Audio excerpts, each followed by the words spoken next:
ఆంధ్రప్రదేశ్లో మళ్లీ తెలుగుదేశం పార్టీయే ప్రభుత్వం ఏర్పాటు చేస్తుందని రాజమండ్రి సిటీ ఎమ్మెల్యే అభ్యర్థి ఆదిరెడ్డి భవానీ ధీమా వ్యక్తం చేశారు.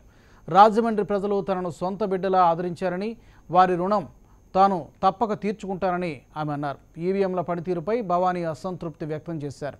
ఎన్నికల సందర్భంగా కొన్ని చోట్ల ఈవీఎంలు పనిచేయకపోవడంతో చాలామంది ఓటు వేయకుండానే వెనుదిరిగారని భవానీ ఆవేదన వ్యక్తం చేశారు.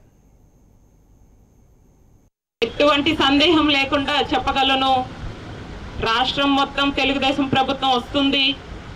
రాజమండ్రిలో సిటీ, రూరల్, ఎంపీ 3 కూడా గెలిపిస్తారని ప్రజలు గట్టి నమ్మకంతో మేము ఉన్నాము.